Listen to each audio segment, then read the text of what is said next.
እንደው በሞቴ እንዳትዋሹኝ። ዛሬ ጥቅምት 20 ሰማይ በሚከፈትበት ቀን ጸልያችኋል አልጸልያችሁም? እንደው ሳትዋሹ ሁላችሁም ኮመንት ላይ ንገሩኝ። ይኸውላችሁ ዛሬ ጸሎት የጀመራችሁ ካላችሁ እንደው አደራ እንዳታቋርጡት። ነገ ማናት? እመቤታችን ናት። ይኸውላችሁ እግዚአብሔር ዛሬ እንደምንም ብሎ ጸሎት አስጀምሯችሁ ከሆነ በፍጹም ሳታቋርጡ ለ15 ቀን ጸልዩ። ከዚያ በኋላ ይኸውላችሁ ለተው ብትሉት ራሱ ፍቅሩ አይተውላችሁም ደግሞ ታዩታላችሁ። ስለዚህ ሳታቋርጡ ጸልዩ፣ ይለመዳል። ሰይጣንን ቀጥቅጡት። በምን? በጸሎት አደራ እንዳታቋርጡ። ለሁሉም ኦርቶዶክሳውያን አዳርሱልኝ። ሁላችሁም የዘላለም ሕይወት የሚለውን አዲሱን አካውንታችን ሁላችሁም ፎሎ አድርጉት። እወዳችኋለሁ። ክብር በሉልኝ። ዛሬ ቤተ ክርስቲያን ሄጄ የሰማሁትን ነገር ልንገራችሁ። በጣም ይገርማል። ማለት ሊቃውንቱ ናቸውና ማህሌት ላይ ያመሰግኑ የሰማኋቸው። እንደዚህ ብለው ሲያመሰግኑ ሰምቻቸው በጣም ገረመኝ።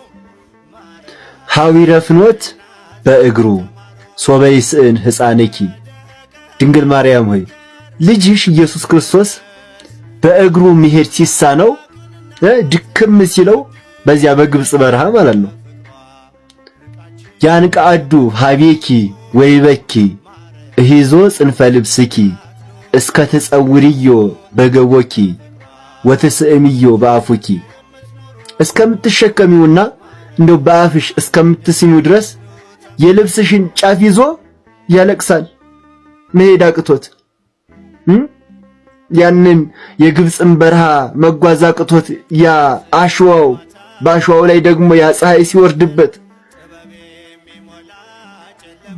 መሄድ ሲሳነው ልብስሽን ይዞ ያለቅሳል። ግን ምን አይነት ነገር ነው ማለት? ምን አይነት ትህትና ነው? ቆይ ያ ሰማያት የማይችሉት አምላክ በኪሩቤል ጀርባ ላይ ሆኖ የሚመሰገን አምላክ ግብጽ በረሃ ሄዶ ወርዶ በእግሩ መሄድ ተስኖት የእናቱን ልብስ ይዞ ሲያለቅስ እንዲህ እንጃ በምን ቃላት ነው ቆይ የሚገለጸው? እኛ የሆነ ስልጣን ስናገኝ ማርያምን የሆነችን እንምላችሁ እኮ የሆነ ስልጣን ስናገኝ እንዴት ነው እንደው ዝቅ ማለት በጣም የምንቸገረው? ይሄ እኮ ስልጣን ተሰጥቶ ሳይሆን ስልጣን የባህሪው የሆነ አምላክ እስኪ አስቡት፣ ወርዶ የእናቱን ጨርቅ ይዞ ሲያለቅስ ምን አይነት ትህትና ነው? ቃል አላችሁ? እስኪ ግለጹት። እስኪ ቃል ካላችሁ እኔ አጣሁለት፣ እናንተ ከቻላችሁ ግለጹት እስኪ። በጣም ይገርማል። የትኛው ስራ ነው ኪዳነ ምሕረት እናቴ የሚላል? እውነቴን ነው። እኔ ሌላ ነገር ልላችሁ ፈልጌ ነው። የለኝም ቃላት ሁሉ ማለት ነው። ለእግዚአብሔር እናት እኮ ነች። ለእኔ ምንድነው እናትነቷ የሚበዛው? እግዚአብሔር አምኖ እናት ካደረጋት እኔን ተመልከቱ፣ አብ ልጁን ልኮ ለእናትነት ካመናት እኔ ሂጅ ደግሞ ኪዳነ ምሕረት እባክሽ ጠብቂ ብላት እኔን ለመጠበቅ ከሲኦል ለማዳን የታመነች እናት ናት። እሷን የሰጠኝ መድኃኒዓለም የተመሰገነ ይሁን። የሰጠን የተመሰገነ ይሁን። ስለዚህ ተመልከቱ፣ ሄሮድስ እንዳይወስዳት በቃ አንድ ቃል ብቻ አስገብቻችሁ ልጨርሰው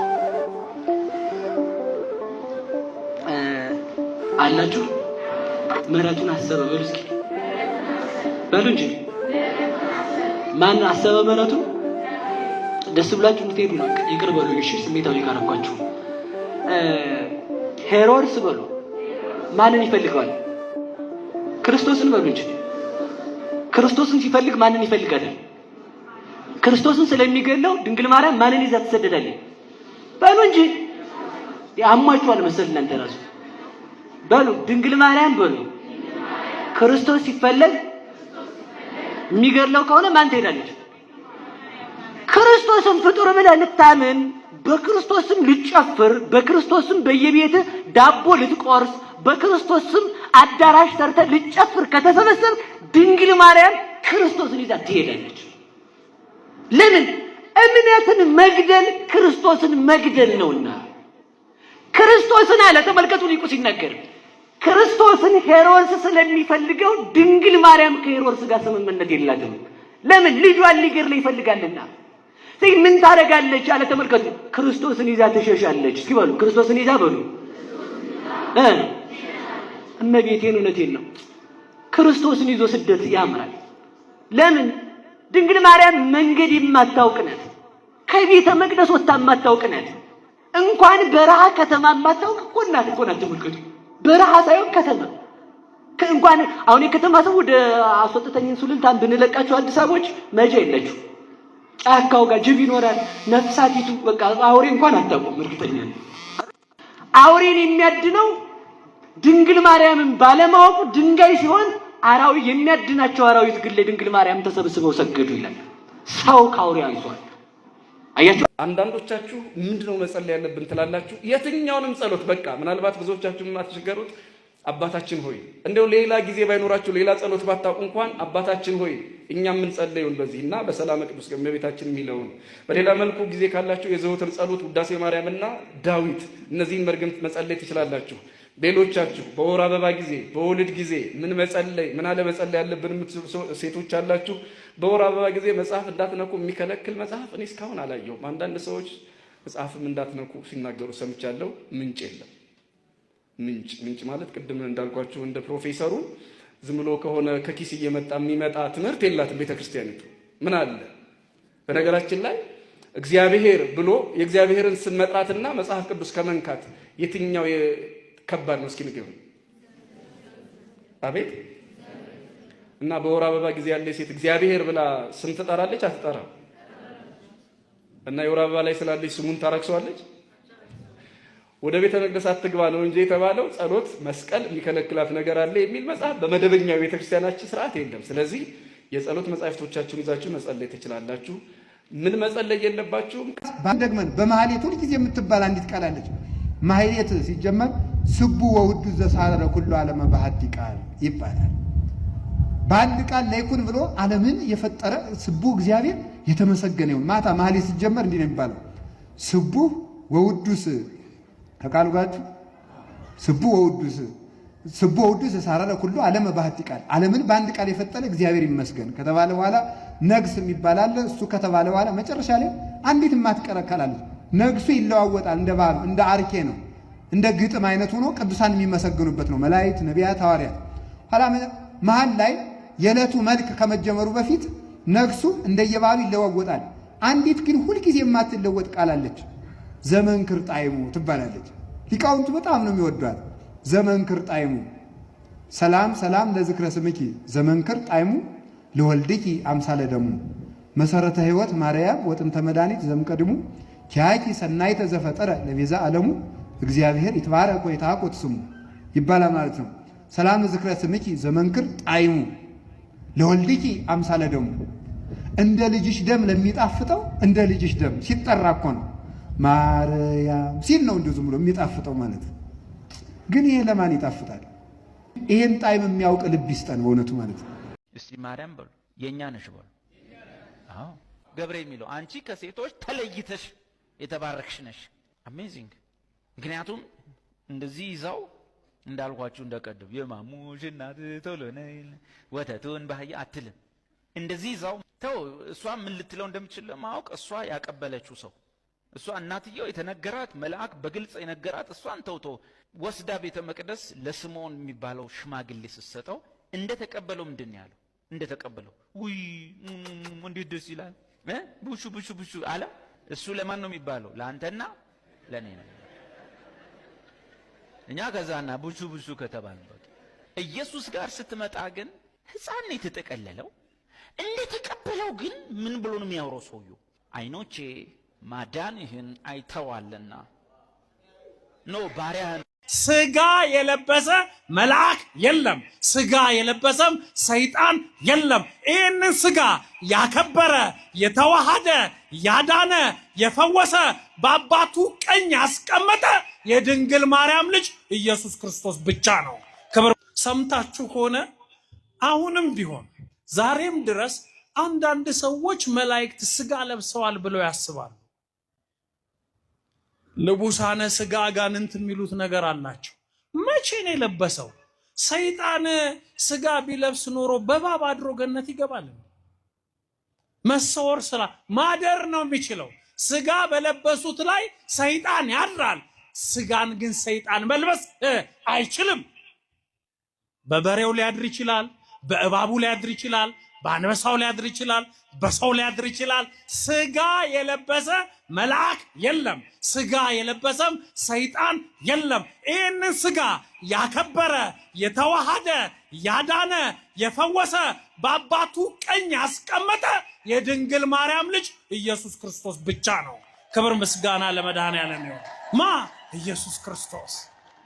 ለዚህ ነው ሐዋርያው የአዳምን ዘር እንጂ የመላእክትን ዘር ይዞ አልመጣም። እዛ ለሙስሊም ጎረቤት በቃ እነሱ እንዲያሳድጉኝ ሰጠኝ።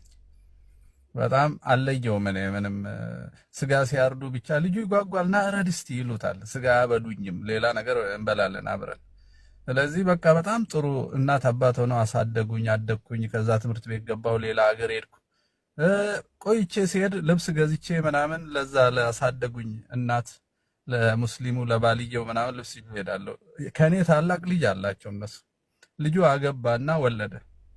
ከብዙ ዓመት በኋላ ሲሄድ ያ የተወለደው የልጅ ልጃቸው አዲስ እስልምና ውስጥ ገባ መሰለኝ። እኔ ለእናቴ የወሰድኩትን ልብስ ካፊር ያመጣውን ልብስ አትለብስም ብሎ አቃጠለው።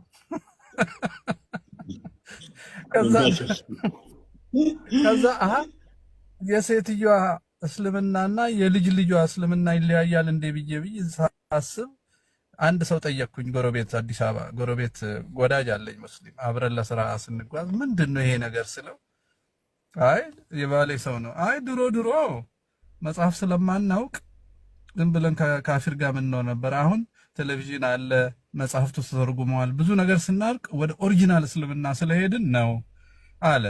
እኔ ከዚህ ተነስቼ ምን አልኩኝ፣ አይ መጽሐፍም አውቀው መልካም ደግሞ አንዳንድ ሼኪዎች አውቃለሁ እኔ እኛ ሀገር ማለት ነው። ታዲያ እኮ ጥሩ ሰዎችም አሉ መጽሐፍ ያውቃሉ፣ እንዳውም በደንብ የተማሩ ይባላሉ እና ያስተምራሉ፣ መድረሳ ከፍተው ምናምን ያስተምራሉ፣ ደግ ሰዎች ናቸው። ይሄንን መመለስ አልቻለም። በቃ የተበላሸ እስልምና ነው እሱ አለ። እና ከዚህ ተነስቼ ሲያቀብጠኝ በሚዲያ አንድ ምን አልኩኝ፣ ሙስሊም ደግ የሚሆነው አንድ እኔን እንዳሳደጉኝ ካልተማሩ፣ ሁለት በጣም ተምረው መጽሐፍ ውስጥ ያሉትን ክፉ ነገሮች ትተው በሰውነት አስበው አስተካክለው ኢትዮጵያዊ እስልምና የፈጠሩ፣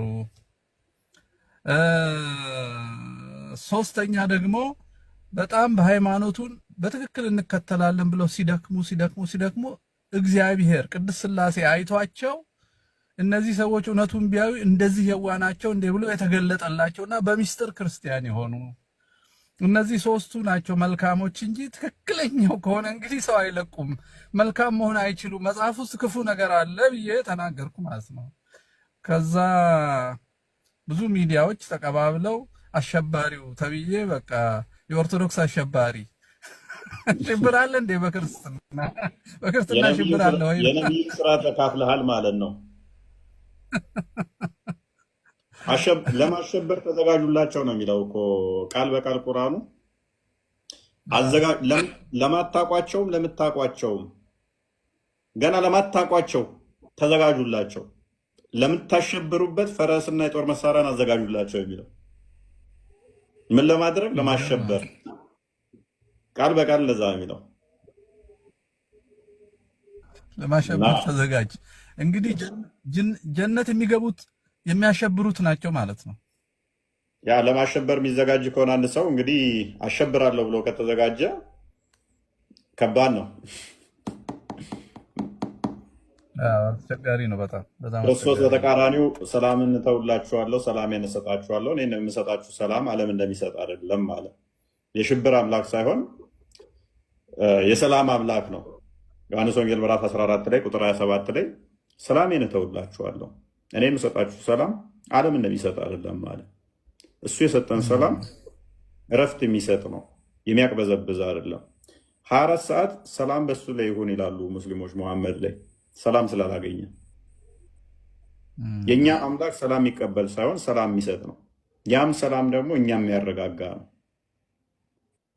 እነሱ ደግሞ እንዳያረጋጉ እንደዚህ ይላቸዋል ቁርአኑ፣ ለነሱም ከማናቸውም ኃይልና ከታጀቡ ፈረሶች የቻላችሁትን ሁሉ በእርሱ የአላህን ጠላትና ጠላታችሁን ሌሎችንም ጠላትና ጠላታችሁን ሌሎችንም ጠላት ያልሆኑትን ገና ከነሱ በቀር ያሉትን የማታውቋቸውን አላህ የሚያውቃቸውን የምታሸብሩበት ስትሆኑ አዘጋጁላቸው። ጠላት የሆናቸውን ብቻ ያላ ጠላት የሚባለው እኛውን ያላ ጠላት ነን። እነሱን ለማሸበር ከፈረስ የታጀቡ የጦር መሳሪያ አዘጋጅላቸው። ምን ለማድረግ? የምታሸብሩባቸው ለማሸበር መዘጋጀት አስቸጋሪ ነው፣ አስቸጋሪ ነው። ስለዚህ ገነት የሚገባው ሰው ይሄን ያደረገ ነው ማለት ነው፣ ግዴታ ነው። ስለዚህ ገነት የክፉዎች ቦታ ነች፣ በደዛ ትርጓሜ የመልካሞች አይደለችም ማለት ነው። ስለዚህ መልካም መሆን በእነሱ ትርጉም ከገነት ውጭ ያደርጋል። ግድና ስትራቴጂዎቻቸው እየተነደፉ ናቸው። ኦልሬዲ ፕሪ ሜዲቴትድ ስለሆኑ ቀድመው የተዘጋጁባቸው ስለሆኑ ሰው እንዴት እንደሚሰሩ ማወቅ ከቻለ ማነው ተሐድሶ ማነው ደግሞ ትክክለኛ የሚለውን አገልጋይ ለማወቅ የስም ዝርዝር ላይ ጠብቅ ይችላል።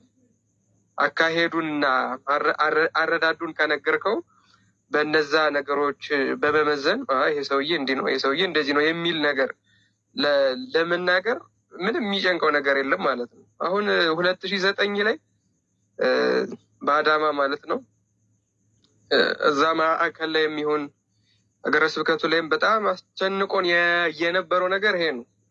እንትና ሳይወገዙ በፊት ማለት ነው። ማነው ይሄ አሁን ቃለ ዓዋዲን የሚመራው ሰውዬ እነሱ ሳይወገዙ በፊት የግቢ ተማሪዎችን እና ከየሰንበት ትምህርት ቤቱ አሰግድ ሳለ በትክክል እና እነሱ 10 ሰው ይመርጡና ምን ያደርጋሉ መሰለ? ክራችሁን እንዳትበጥሱ ክራችሁን እዛው እንዳለ ያዙትና ግን ተብሎ በጣም ስፔሲፊክ የሆነ የ3 ሳምንት መሰረታዊ የክርስትና ትምህርት የሚባል አለ የሚወስዱት ማለት ነው። እዛ መሰረታዊ የክርስትና ትምህርት ውስጥ ክርስቶስ አማላጅ ቢባል ችግር የለውም እኛ እስከተረዳ ነው ድረስ እንደዚህ በቃ ቅዱሳን አማላጅነታቸው አያድንም። እንደዚህ በቃ አሁን ፕሮቴስታንቱ ይላል የምንላቸው እና አልፎ አልፎ እኛ ቤት ሲስተጋቡ የምንሰማቸው ትምህርቶች በሙሉ በጣም ሰፊ የሆነ ጥናት ተደርጎበት የዛኔ ነው ትምህርት ሲሰጥ የነበረው። እንደውም አንድ መጽሔት አለ አሳያቸዋለሁ ከፍቼ እና እዛ ላይ ሁላ የኢትዮጵያ ቤተክርስቲያን ቢያንስ ፕሮቴስታንት ስህተት ነው ማለቷን እንኳን ብታቆም እኔ ስህተት ነኝ ብላ መጀመር አለባት ነው አላማቸው ማለት ነው። ፕሮቴስታንት ስህተት ነው ስትል አዎ ስህተት ነው የሚሉ ምንም ችግር የለባቸውም። ፕሮቴስታንት ስህተት ነው አዎ ስህተት ነው፣ ግን የኢትዮጵያ ቤተክርስቲያንም ስህተት አለባት ይላል መጥቶ ማለት እዛው ላይ። ስለዚህ ተያይዘህ ማለቅ ነው የምትጀምረው። በሞመንት ይሄንን ነገር አድሜት ማድረግ ስትጀምር ለራስህ አድሜት ስታደርግ በቃ ቤተክርስቲያን በተወሰነ ነገር መታደስ ትፈልጋለች። ኦኬ ለምሳሌ በዚህ የሚል ዝርዝር ይዘውልህ ይመጣሉ ማለት ነው። ከዛ ወደ ምን ይገባል? ይሄ ወደ ዶግማው ወደ ሌላው ነገር ይገባል። ይሄ አሁን ቃለ ዓዋዲን ስለታወቀ ነው። ሁለተኛው የክርስቶስ ቤዛነት ቸርች የሚባል አለ። ምናልባት ዲያቆን ስለምታውቀው ለሌሎቻችሁ ነው። የክርስቶስ ቤዛነት ቸርች የሚባለው ምን መሰላችሁ? ዲያቆናት ነን የሚሉ ሰዎች ናቸው። ኢቭን ካህናት ነን የሚሉም አሉ። መጀመሪያ ላይ ምን ያደርጋሉ? ምዕመናኑን አንድ ላይ መሰብሰብ፣ መሰረታዊ የክርስትና ትምህርት ማስተማር፣ ከዛ ወደ ጌታ ምስጢር ማቅረብ እየተባለ ሄደና አዳራሽ ወደ መከራየት እና የራሳቸው ቅዳሴ ጀመሩ። ባለፈው ቪዲዮ ሼር ያደረኩት ነበረ ማየታችሁት ከሆነ ዲያቆን እና እዛ ቪዲዮ ላይ አሁን ብትመለከት በቃ መጾር መስቀል ይዘው ዲያቆናቱ ማዕጠንት እያዞሩ ጽንሐ ይዘው ምናምን በስነ ስርዓት የእኛ ቤተክርስቲያን ስራ በሚመስል ሁኔታ ሴቱም ነጠላውን ለብሶ ተከናንሙ እዛ ውስጥ 80% ሴት የማያውቅ ነው። የኦርቶዶክስ ቸርች መስሎት ነው እዛ የሚገኙ አዳራሽ ላይ ቅዳሴ። እንግዲህ አስቡ። ወደ አዳራሽ ቅዳሴ የሚሄዱት መጀመሪያ ከኛው ቅዳሴ ጀምረው ነው። ሉር እያደረጉ ነው የሚወስዷቸው፣ ቀስ በቀስ ማለት ነው። ቀስ በቀስ እያደረጉ ወደ እነሱ አዳራሽ ገልብጠዋቸው ይሄዳሉ ማለት ነው። እስቲል እነዛ ሰዎች ንስሐ አባቶቻቸው የኛው ሰዎች ናቸው። እንግዲህ የሆነ ንስሐ መግባት ሲፈልጉ የሚመጡት ከኛው ካህን ነው። ማህተባቸው እንዳለ ነው። የእድር አባል ናቸው ምናምን። እስቲል ግን ሌላ ታሪክ ውስጥ ናቸው እነሱ ማለት ነው። ሌላ ታሪክ ውስጥ ናቸው። በትምህርትም አንገናኝም፣ በዶግማም አንገናኝም፣ ቀኖናችንም አይገናኝም። እና በዚህ እንትን እኔ በጣም የሚሰራበት ሰው ይፈልጋል። ስፔሻሊ ከኤርትራ ተሐድሶ ጋር በተገናኘ የኤርትራ ተሐድሶና እዚህ ውስጥ ተሐድሶ ለሚንቀሳቀሱ ሰዎች የአንድ ሳንቲም አንድ ገጽታ ናቸው። አሁን ፊታቸው ራሱ ተመሳሳይ ነው። የሚገርሙ አሰራራቸው ተመሳሳይ ነው። የሚሄዱበት መንገድ ተመሳሳይ ነው። ፈንድ የሚመጣበት መንገድ ተመሳሳይ ነው። የሚደራጁበት መንገድም ተመሳሳይ ነው። ይሄንን ሁሉ እኮ አወጠን ማሳየት እንችላለን። በነገራችን ይሄንን ሁሉንም አወጠን ማሳየት እንችላለን። የትኛው ትምህርት ከየትኛው መምህር እንደመጣ ሁላ ማሳየት እኮ ይቻላል። ትግረኛ ለሚችሉ ልጆች ትግረኛውን እያሰማን ያንኑ ትምህርት በአማርኛ ሲደገምና እዚሁ ሲስተጋባ እኮ ማሰማት ይቻላል። በጣም ቀላል እኮ ነው። ዘመኑ የቴክኖሎጂ ነው። የትምህርት ትስስሩን ብቻ ሳይሆን ኢኮኖሚካል ትስስሩንም ማምጣት ይቻላል። በዘር ተደራጅቶ እንደዚህ አይነት ነገር ውስጥ እስከ መግባት ድረስ ማለት ነው። የሰሜን ተወላጆች አሁን ለምሳሌ ትግራይ በጦርነቱ በጣም ደቃ ስለነበረ አንደኛ፣ ሁለተኛ እንግዲህ የነበረው ነገር ስለሚታወቅ ማለት ነው። ያችን ክፍተት ተጠቅመው እንደ እርዳታ ቢጤ ነገር ይዘው በመሄድ ዲያቆን መጽሐፍ ቅዱስ እናድላችሁ 81ዱን እንስጣችሁ 66ቱ ይኸውና ይሄ የጴንጤ ነው እያሉ ግን የሚሰጧቸው ስቲል ያንኑ ታምፐር የተደረገበትን መጽሐፍ ነው። የእኛ ሀገር ደግሞ ሳይዙን ነው የሚያየው። ኦኬ እቺ ትንሿ ናት፣ ትንሿ የጴንጤ ነው እምቢ ስለሚል ተለቅ ያለውን ይዘውለት ይሄዳሉ ማለት ነው። ትግራይ ላይ የሚሰራው ስራ ቀላል እንዳይመስላችሁ፣ በጣም ዘግናኝ ነው። እጅግ በጣም ዘግናኝ ማለት ነው። ሰንበት ትምህርት ቤቶች የሉም። በኤርትራም ልክ እንደዛው ነው። በነገራችን ላይ የኤርትራውን እኔ መርጌቶች ምናምን አሉ የሚጽፉልኝ እባክህ እንደዚህ ነገር ብታደርግልን ምናምን የሚሉ ማለት ነው። እስቲል እነሱንም የገጠማቸው ነገር በጣም ተመሳሳይ ነው ከኛው ጋር በጣም ተመሳሳይ ነው። ሁለቱ ላይ መያዝ ብንችል ቢያንስ ለኤርትራ እንኳን መትረፍ ባንችል የኞቹ ሲጋለጡና ትምህርታቸው ስህተት እንደሆነ ሲታወቅ በትምህርት ስለሚገናኙ በፈንድም ስለሚገናኙ እነዛንም መምታት ቻልን ማለት ነው። በነገራችን ላይ በአንድ ድንጋይ ሁለት ድንጋይ ማለት ነው። ወፍ ያላልኳቸው ያው እንግዲህ ለአቅመ ወፍነት ስላልበቁ ነው። ስለዚህ አንዱ ላይ አድምተን